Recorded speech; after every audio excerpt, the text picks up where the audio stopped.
Hey, welcome to Harmonic Snack. Today we're talking about dominant 7 chords with flat 9s, like an A7 flat 9 chord, right? Now you see these chords a lot. This is in all sorts of music from, modern music to old school jazz. Even classical music has this kind of sound. So the general way of thinking is like you put a diminished triad on a diminished 7th chord on the 3rd of the chord. So let's say G7 here. There's the 3rd. Here's a diminished 7th chord.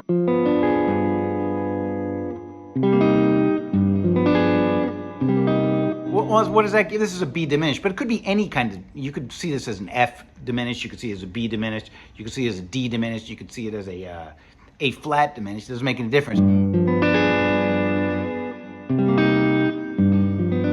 Over that G bass note, it's going to give you a G7 flat 9 sound, okay? Now, being a diminished chord, you can move it up in thirds. That's great. You can go like this. So, I mean, if you have a 2-5 and, like, I don't know, Blue Bossa or something.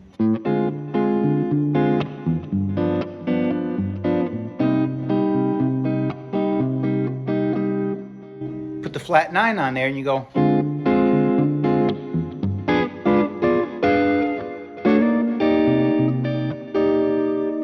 Now, that's fun, right? And that's like an old school kind of trick for a flat 9 chord. But, sometimes this isn't going to work that great. There's different voicings. For instance, if the melody is a root, that flat 9 on the top is going to rub up against it and not sound so great. So in a lot of more modern music, like modal music, a lot of times, the 6th is on top or the root is on top. And so sometimes you want a different voicing. So I'm going to show you a new one, okay? I'm going to move it to A, all right? So look, here's A. Instead of this sound, why don't we try this one? Now already, even though it's it's dominant 7 flat 9, it already sounds kind of exotic, doesn't it? So in this case, this is a flat 9 on the bottom.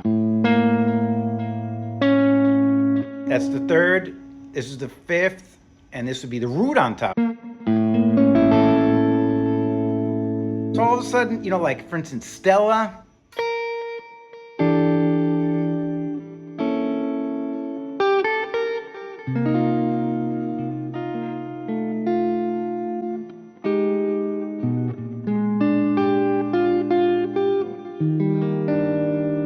Right? That's a good example, right?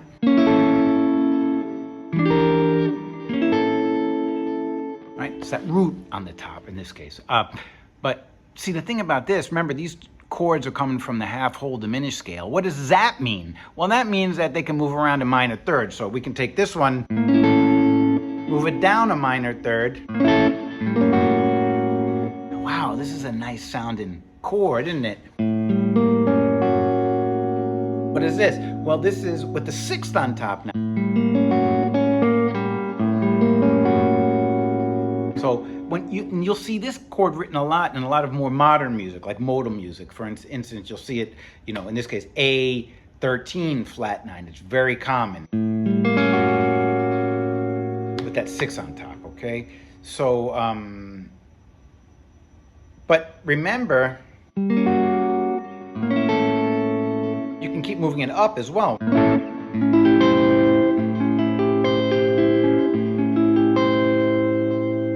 In this case, we got the sharp 9 on the top, no flat 9, that's okay.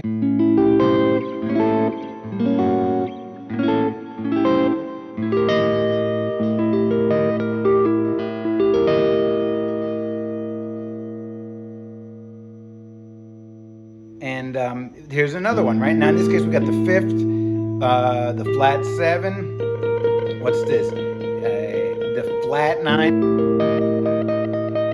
And the sharp 11. So these are all great sounds.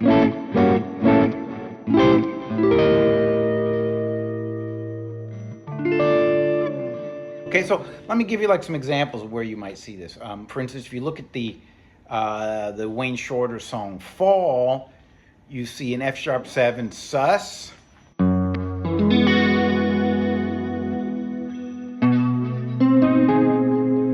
Well, there it is, the second chord is B7 flat 9, but the melody note is the G sharp, so Wayne is looking for that sound. Because that G sharp on top is the 6th now.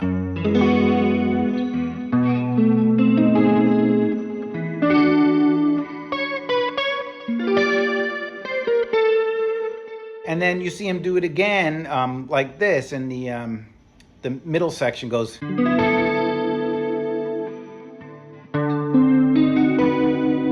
There it is. That's that. Now it's D7, D13 flat 9, G minor 11.